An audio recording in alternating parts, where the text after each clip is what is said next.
On va parler de ce 1er mai qui s'annonce sous haute tension, le 1er mai où la mobilisation des syndicats devrait être très importante. C'est en tout cas ce que disent les notes des renseignements territoriaux, avec aussi une journée historique placée dans un esprit vengeur avec la présence d'éléments radicaux. On fait le point avec Amaury Boucaud et je vous passe la parole ensuite.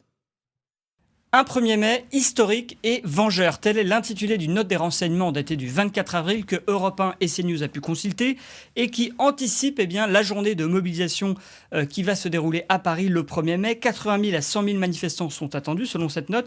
1 500 à 3 000 gilets jaunes, parmi lesquels des ultra jaunes, mais aussi 1 000 à 2 000 manifestants à risque, parmi lesquels 200 à 400 membres de l'ultra gauche. Et au vu de ces prévisions, les renseignements notent qu'il est d'ores et déjà approprié, je les cite, de qualifier ce 1er mai d'historique et que des débordements sont à prévoir puisque, je le cite encore, cette journée sera teintée d'un fort esprit de rejet de la réforme, notamment nourri par le sentiment de rancune entretenu par les syndicats qui ont l'impression de ne pas avoir été entendus par le gouvernement. Alors on ne sait pas, il est encore un peu tôt pour savoir quel sera le dispositif policier mis en place pour encadrer cette journée de mobilisation à risque. Merci Amaury Boucaud. On estime évidemment que le dispositif policier sera à la hauteur. Henri Guénaud, est-ce que c'est une journée à haut risque pour vous? Est-ce que c'est le baroud d'honneur des syndicats ou est-ce que c'est une nouvelle phase dans la contestation de cette réforme? Non, je crois qu'on ne peut pas dire que c'est un baroud d'honneur. On voit bien que la tension monte. Je pense que ça va au-delà de la question des rapports entre les syndicats et le pouvoir exécutif. Il y a une espèce de colère. Alors j'entends bien qu'il y a un risque de débordement, mais c'est pas le pire dans cette histoire. Enfin, c'est pas le plus préoccupant. Le plus préoccupant, c'est la colère populaire. On est passé de la question des retraites à une espèce d'enchaînement psychologique ou d'engrenage psychologique qui fait que, pour rappeler le peuple dans sa majorité, veut que le pouvoir cède. J'ai déjà dit ça plusieurs fois, mais c'est un peu ce qui s'est passé au moment du CPE. Au moment du CPE, on est arrivé à un stade où il fallait que le pouvoir recule. Les gens manifestaient, les jeunes en particulier. Et c'était Jacques Chirac. Voilà, c'était Jacques Chirac. Bon, voilà. Et la loi a été votée. Promulguée. Il y avait alors, avant d'être promulguée, Jacques Chirac est venu à la télévision, mais parce qu'il n'y avait pas d'issue. Enfin, il fallait que le pouvoir recule. Et donc Jacques Chirac est venu à la télévision, avec un numéro assez extraordinaire. Il a dit aux Français, voilà, cette loi a été votée, la Constitution m'oblige à la promulguer, je vais donc la promulguer, mais elle ne sera pas appliquée. Et elle n'a effectivement pas été appliquée, puisqu'on n'a pas pris les décrets d'application. Donc, mais c'est le même engrenage psychologique que celui auquel on a assisté à propos du CPE, mais avec une ampleur qui est sans commune mesure en réalité. Là, on voit bien que la colère qui sourd dans le pays est très, très profonde et partagée par beaucoup de gens. Donc la question de savoir quelle signification il faudra donner à cette manifestation, nous le saurons le 1er mai, mais il est clair qu'elle s'inscrit dans un contexte de colère qui est très préoccupant. Laurent Pietraszewski, des milliers de manifestants dans la rue, des éléments radicaux, et un gouvernement qui ne reculera pas. Les décrets d'application sont sortis. Olivier Dussopt, ministre du Travail me l'a confirmé. Oui, un mot par rapport aux propos d'Henri Guénaud. Juste d'abord, il le sait mieux que moi, mais d'abord, c'était pas le même type de manifestation et pas non plus le même type de manifestant. On se souvient très bien que pour le CPE, la jeunesse était mobilisée et que pour un pouvoir politique, quel qu'il soit, se retrouver face à sa jeunesse n'est pas la même chose que face à une représentation globale de la population. Et donc, c'est un point qui, d'ailleurs, on sait très bien que l'ensemble, quand on observe l'histoire du XXe siècle, on sait que l'ensemble des grands mouvements de tension qu'il peut y avoir dans les pays se font sur la base de mouvements de jeunesse. Donc c'était sans aucun doute, je crois, le décodage politique de l'époque. C'est pas tout à fait le même décodage politique aujourd'hui. J'entends quand même ce que vous dites, Laurence Ferrari, sur le fond. Est-ce qu'on est dans une tension qui va rester ou est-ce qu'on va trouver les voies de l'apaisement? Puisqu'en fait, c'est ça le sujet. On a un gouvernement qui cherche à ouvrir le dialogue, des syndicats qui disent, écoutez, il y a un temps où il faut nous laisser un peu tranquille, je crois qu'ils veulent réussir ce 1er mai. D'ailleurs, je pense que, juste rappeler qu'Amaury Bucco, votre journaliste, disait tout à l'heure que c'était la note des RT, des renseignements territoriaux. Oui. Hein, c'est pas du tout le mot d'ordre d'appel, de mobilisation du 1er mai des organisations syndicales. Mais donc, les renseignements annoncent une mobilisation historique. En général, ils font plutôt l'étiage le plus bas possible. Hein. En tous les cas, leur rôle, c'est d'informer au mieux le gouvernement de ce qu'il risque de se passer. Donc, juste de dire, on a quand même des partenaires sociaux qui sont pas sur le mot d'ordre historique et vengeur, mais ce qui est tout à fait exact, et ce que signalait Amaury Bucco tout à l'heure, c'est il y a une relative amertume, et ça, je rejoins là Henri Guénaud sur ce qu'il disait tout à l'heure, c'est que on sent bien que il y a une bonne partie de nos concitoyens qui veulent toujours que le gouvernement recule dans une sorte de culture du rapport de force. Parce que, effectivement, dans notre pays, là où on a une difficulté historique, ensemble, c'est qu'on a du mal à faire des compromis. Et d'ailleurs, parce que quand on entend compromis, on entend compromission. Alors, on ne comprend pas que c'est un accord, que c'est un effort qu'il faut faire pour trouver les voies du vivre ensemble. Et donc, l'enjeu du gouvernement, c'est aujourd'hui de passer à autre chose parce qu'ils n'avaient pas de compromis. Oui. Et pour les partenaires sociaux aussi, parce que sur le fond, eux non plus ne voulaient pas de compromis. On avait d'un côté le président de la République qui disait « Moi, j'ai été élu sur une réforme », les partenaires sociaux qui disaient « Les OS, en tous les cas, nous, on n'en veut pas, point barre ». Oui, mais les Français, ils se disent, encore une fois, qu'ils ont fait des efforts. Et que les promesses du gouvernement, ils ne le croient plus. Et que cette réforme-là, ils n'en veulent pas. Et ça, c'est très clair. Geoffroy Lejeune, comment est-ce que vous avez analysé la situation de ce 1er mai ? Mais en fait, moi, je l'analyse comme Henri Guénaud, et j'ai une question à lui poser, si vous me permettez de répondre par une question. Mais j'ai le même fanatisme que vous pour le général de Gaulle et pour les institutions de la Ve République. Et honnêtement, quel est selon vous le moyen, dans le système dans lequel on vit, de sortir d'une crise ? On a évoqué les questions, vous savez, de démission, référendum, dissolution, etc. Et selon vous, la lecture des institutions, ça doit être laquelle ?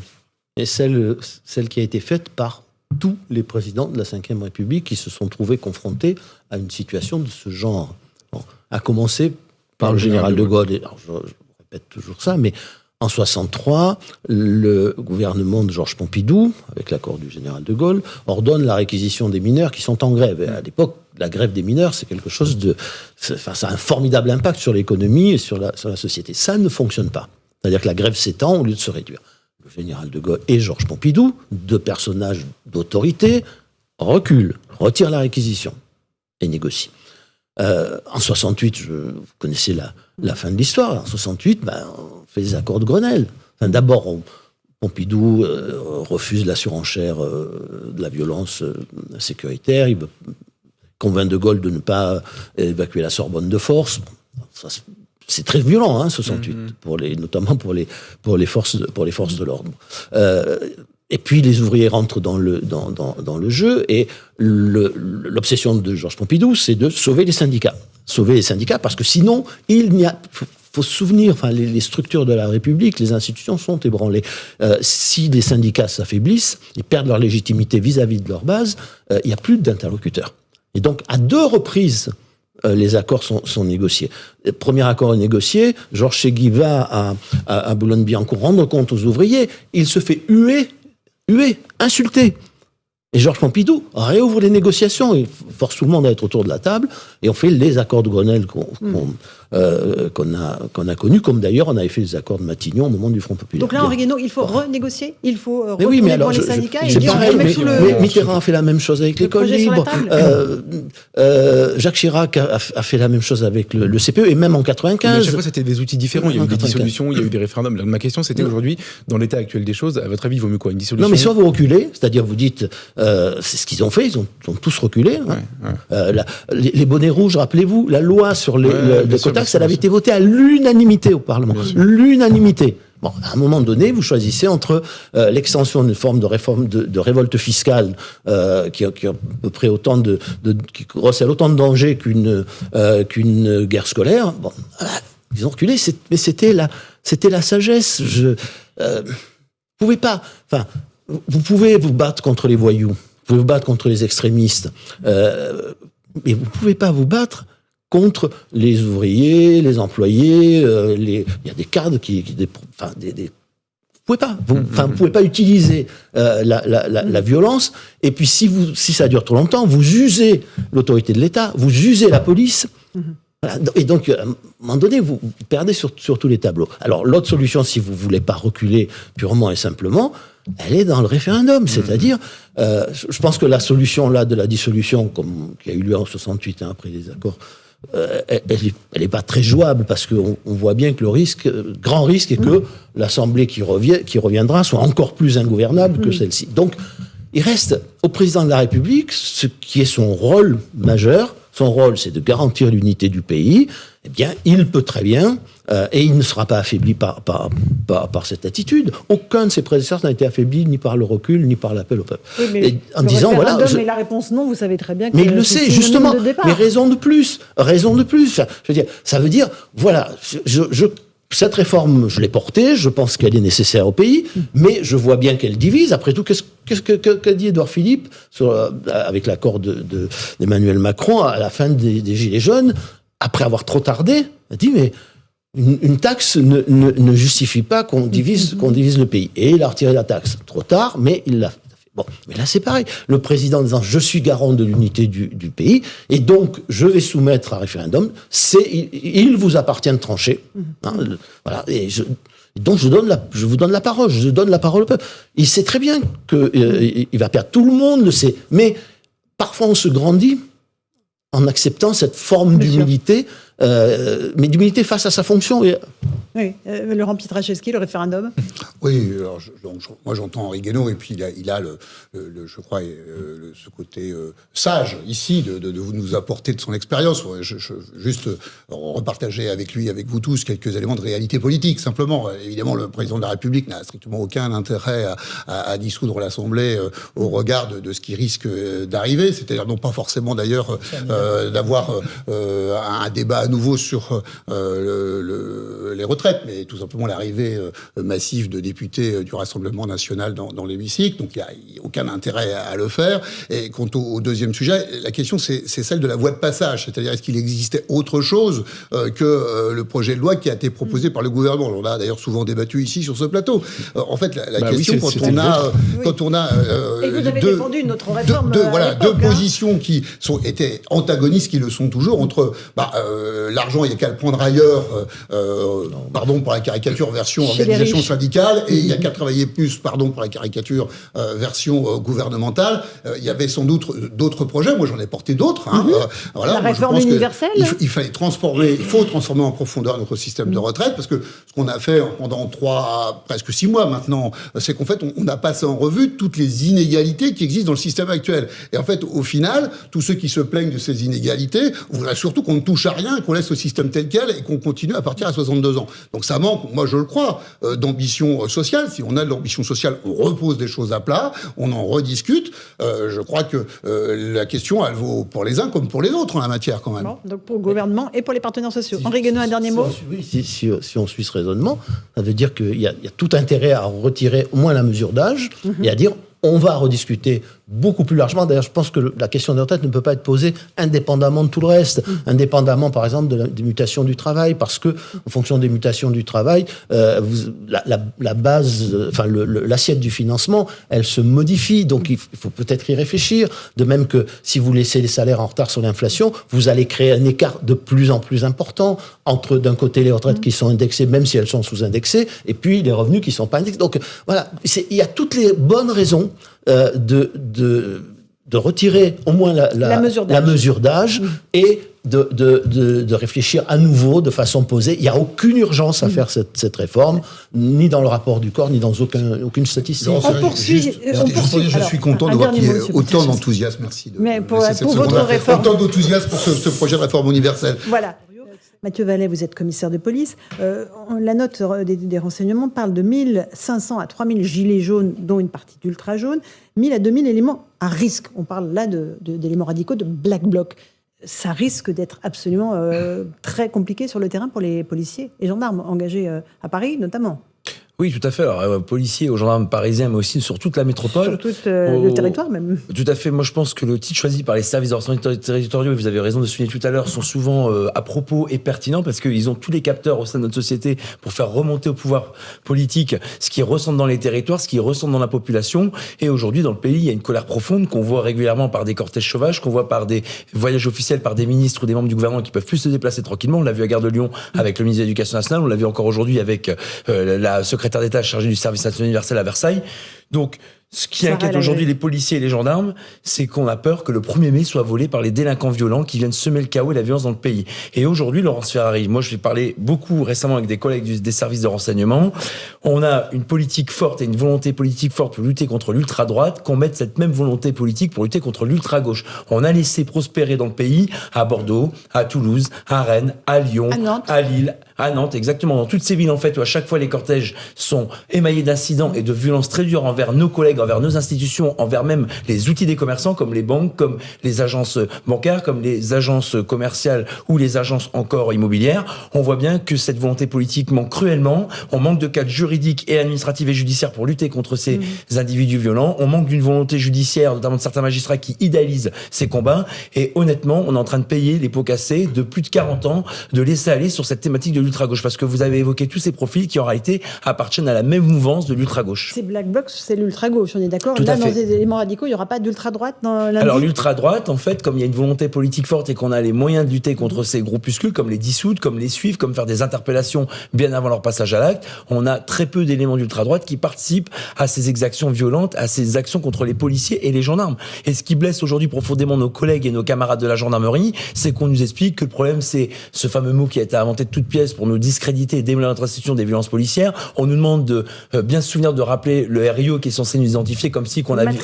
Exactement. Donc aujourd'hui, ça, c'est pas le sujet. Le sujet, c'est pas la police violente, c'est pas des policiers qui se dissimulent derrière des cagoules qui protègent leur visage d'incendie. Rappelez-vous que il y a 5 ans, un CRS avait été enflammé à Paris par un jet de cocktail Molotov. Le sujet aujourd'hui, c'est ces extrémistes violents contre lesquels le politique n'a pas la main ferme et dure, comme on l'a sur tous ceux qui atteignent à la République. On rappelle qu'on en annonce 1000 à 2000 sur la manif du 1er mai, ce qui est 2 fois plus tout à fait. Que les derniers rendez-vous. Le risque supplémentaire quand vous me dites ça, auquel je pense, c'est que ça a été très bien dit par nos collègues du renseignement territorial, c'est qu'on a des spécialistes du désordre qui viennent semer le chaos, mais qu'on a aussi des opportunistes, des délinquants de quartier, des personnes qui en ont ras-le-bol et qui pensent qu'il n'y a que par la violence qu'on peut obtenir des résultats du gouvernement. Et je rejoins Henri Guénaud sur son analyse tout à l'heure, la police et la gendarmerie, l'action publique répressive ne sera pas là pour régler le problème des retraites. On est en train de prendre en otage nos camarades de la gendarmerie et nos collègues policiers sur le terrain parce qu'il y a une non-réponse politique ressentie par des syndicalistes qui sont élus, qui représentent leur père et dont je rappelle que la mobilisation en intersyndicale est historique dans notre pays depuis ce fameux mouvement des Gilets jaunes et même depuis une dizaine d'années où on avait un étiolement de la représentativité syndicale. Ce qui est inquiétant, Karim Zerebi, c'est les renseignements territoriaux parlent d'un esprit vengeur. Pour qu'eux le mettent dans leur note noir sur blanc, c'est qu'il y a beaucoup de colère qui va s'exprimer lundi 1er mai.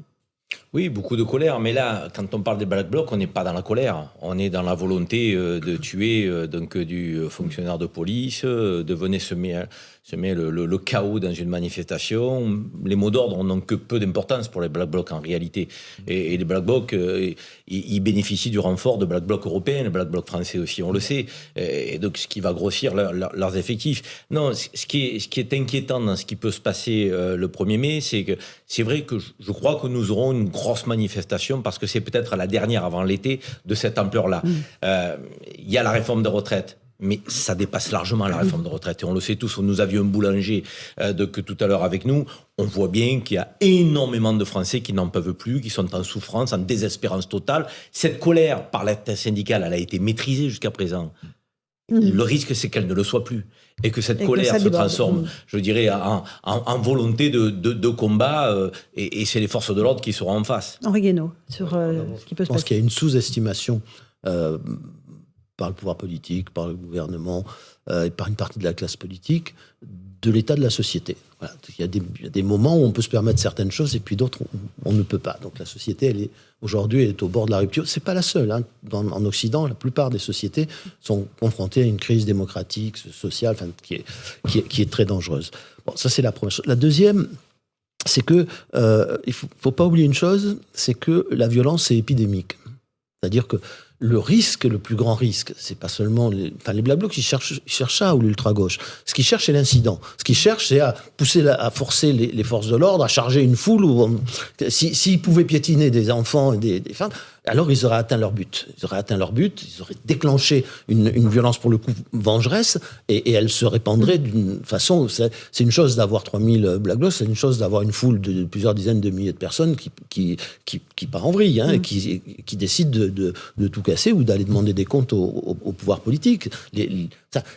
La violence, ça fait exploser toutes les limites. Il faut être clair. Donc, il ne faut pas entretenir ce climat qui donne une occasion aux extrêmes de provoquer la violence, et à la violence de se répandre.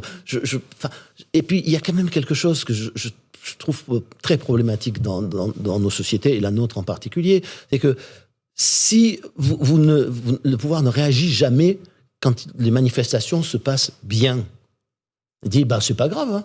Enfin, au fond, manifestez, allez-y, 1 million, 2 millions, 3 millions, c'est pas très grave. De toute façon, il ne casse rien. Il y a un moment où les gens se disent on n'obtient rien quand on casse pas. Donc on va casser. Et donc il y a le risque qu'une partie d'entre eux se mettent à casser. Enfin, il faut pas jouer avec ça. Il faut arrêter de jouer avec le feu. Voilà. Non, votre message est bien passé. Laurent Pietraszewski. Oui, un mot pour dire heureusement d'ailleurs que le pire n'est jamais sûr quand même. Hein. D'abord, rappelez que le 1er mai... Mais il est probable. Oui, mais ça, c'est ça toute l'intelligence, effectivement, de la stratégie politique aussi. Non, mais pourquoi il faut revenir là-dessus ? D'abord, le 1er mai, c'est une journée que les organisations syndicales ont l'habitude de maîtriser. Hein, c'est pas un happening qui est organisé comme ça exceptionnellement. L'ensemble des organisations syndicales ont l'habitude de maîtriser. Mais les cortèges syndicaux se passent très bien. Hein.